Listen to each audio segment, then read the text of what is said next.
Baik, assalamualaikum warahmatullahi wabarakatuh. Di sini saya Muhammad Aksairean Farazi dengan NPM 2301010010130.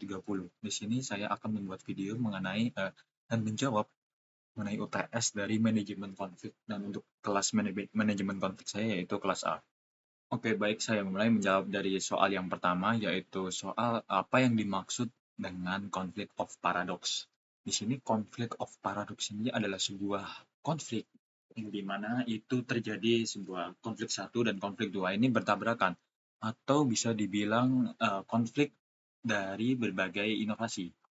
Jadi semisal contohnya ya, semisal contoh pada suatu organisasi konflik ya, memulai sebuah konflik yaitu pada atasan. Atasan itu menginginkan sebuah aturan yang formal, tapi pada perusahaan tersebut harus bekerja secara inovatif. Nah, eh, di sini kedua konflik tersebut yaitu saling bertabrakan satu sama lain, yang dimana mungkin yang satu ini sebuah justru sama-sama yang benar terjadi dan yang satu ini bertabrakan satu dengan yang lainnya. Jadi untuk tujuan konflik ini adalah satu konflik ini bertabrakan dengan satu yang lainnya, seperti itu. Jadi untuk biasanya ini bisa terjadi dikarenakan nilai dan tujuan ini saling bertemu satu sama lain.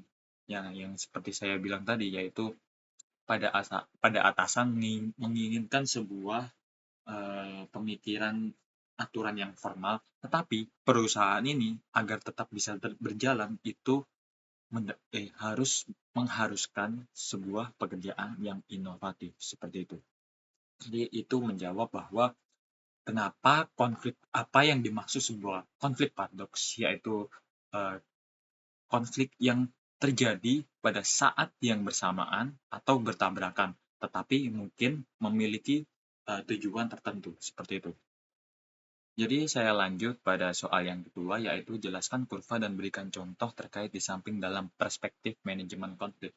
Oke, mungkin contohnya yaitu pada suatu organisasi, pada kurva ini ya, mungkin pada sisi rendah itu tidak terdapat sebuah konflik, maka kinerja tersebut loyo atau tidak ada insentitas kerjanya.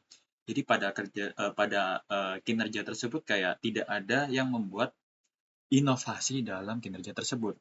Pada titik tengahnya adalah titik stabilnya bahwa dibutuhkannya sebuah konflik untuk membangun sebuah perusahaan atau organisasi tersebut.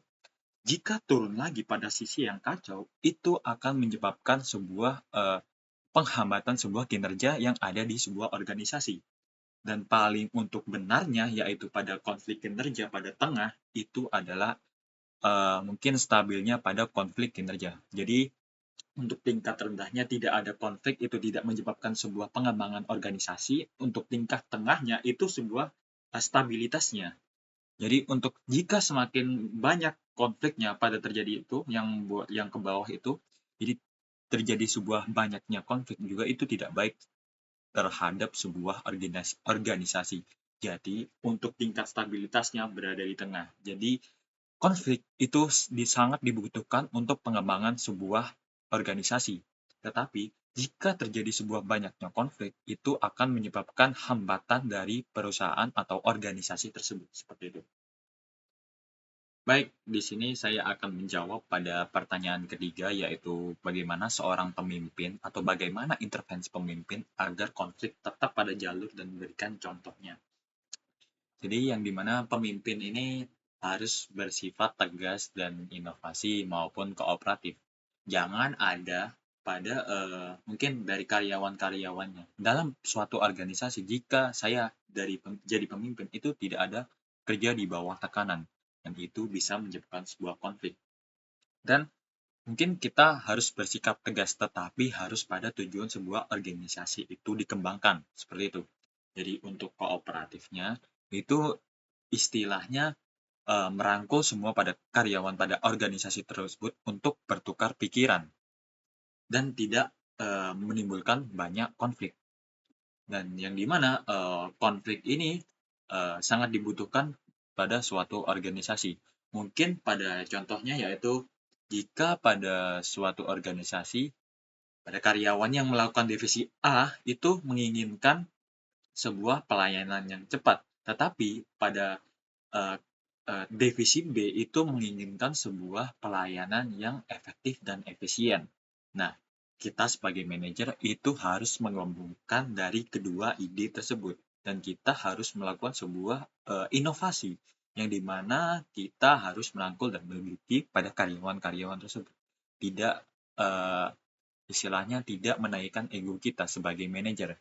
Yang solusinya kita harus meningkatkan tukar ide bersama atau mencari-cari solusi bersama. Jadi mungkin jika di dalam sebuah organisasi saya menjadi manajer itu harus bersifat tegas, kooperatif, dan mungkin harus bertanggung jawab pada karyawan-karyawan yang akan menjalankan sebuah organisasi tersebut. Seperti itu. Menjawab pertanyaan nomor 4, yaitu saya lanjutkan, jelaskan matrik resolusi konflik dalam organisasi dan berikan contohnya dalam kasusnya masing-masing. Di sini saya ambil peran dari manajer, yaitu sikap tegas.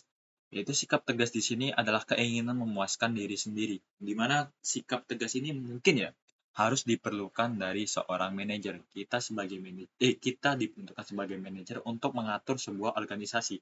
Yang dimana kita tidak boleh loyo dan kita harus tegas pada karyawan-karyawan. Tegas dalam arti baik untuk mencapai tujuan organisasi tersebut. Seperti itu. Dan sikap kooperatif. Sikap kooperatif ini keinginan memuaskan pihak lain ya, seperti yang ada di soal, yaitu kita harus kooperatif pada karyawan-karyawannya, yang dimana untuk kooperatif ini untuk menunjang pada masyarakat dan untuk menunjang pada organisasi tersebut, seperti itu. Jadi tidak hanya untuk memikirkan dari diri sendiri juga, tetapi juga pada orang yang lainnya. Jadi semisal untuk perusahaan A, mungkin saya juga manajer, eh, kita harus merangkul dari karyawan-karyawan tersebut untuk menjalankan dalam suatu organisasi tersebut. Nah, ini ada 5 poin, yaitu bersaing, kerjasama, menghindar, kolaborasi, dan stick. Jadi untuk kelima poin ini adalah mungkin yang pertama yaitu bersaing. Bersaing dalam arti kita sebagai organisasi itu harus menciptakan sebuah inovasi. Bersaing ini dalam hal yang baik, tidak ada hal yang buruk, seperti itu. Jadi seharus berinovasi, bersaing pada satu perusahaan dengan yang lainnya. Dan bisa juga dalam suatu organisasi itu mungkin dalam karyawan-karyawan ini bersaing untuk mendapatkan pekerjaan atau kinerja yang baik, seperti itu. Terus kerjasama antar pihak dengan yang lainnya, mungkin dari saya manajer atau dari karyawan ini saling bekerja sama atau saling tukar ide atau saling tukar pikiran lah, seperti itu. Jadi untuk yang selanjutnya yaitu menghindar. Mungkin menghindar ini berpicu pada konflik, yaitu kita harus menghindar. Jadi konflik itu tidak seharusnya semua itu benar. Ada juga yang mungkin dari konflik yang kecil menjadi konflik yang besar. Jadi mungkin contohnya jika ada karyawan A dan karyawan B itu sedang berkonflik, tetapi konflik itu hanya konflik internal, tidak ada maksud dari perusahaan. Dan mungkin kita harus menghindarkannya atau bisa dengan merangkulnya juga. Jadi kita harus merangkul dari karyawan tersebut supaya tidak memicu sebuah konflik yang cukup besar. Seperti itu. Terus yang selanjutnya yaitu sebuah kolaborasi. Kita bisa dari perusahaan tersebut kita bisa melakukan sebuah kolaborasi dengan perusahaan yang lainnya. Jadi mungkin saya yaitu perusahaan pelayanan publik dan berkolaborasi dengan swasta untuk mewujudkan sebuah pelayanan publik berinovasi secara digital, seperti itu. Oke, mohon maaf. Jadi untuk yang selanjutnya yaitu kompromistik adalah sebuah tugas dari seorang manajer, yaitu kooperatif atau mungkin bisa dibilang untuk berkompromi ya dengan karyawan-karyawan lainnya. Di sisi lain mungkin dengan contohnya ya, pegawai itu menginginkan sebuah jam kerja yang fleksibel, tetapi para atasan itu menginginkan sebuah aturan yang formal untuk menunjang sebuah tujuan organisasi tersebut. Nah, yang nantinya ini akan berkompromi dari karyawan satu dengan atasan. Nah, ini menunjukkan sebuah perilaku dari kompromistik tersebut. Jadi melibatkan sebuah berkompromi untuk mewujudkan sebuah jam kerja yang fleksibel, tetapi harus bertunjang kepada aturan yang formal tersebut. Seperti itu untuk menjawab pertanyaan yang nomor 4. Mungkin untuk itu saja dari UTS Manajemen Konflik. Akhir kata, wassalamualaikum warahmatullahi wabarakatuh.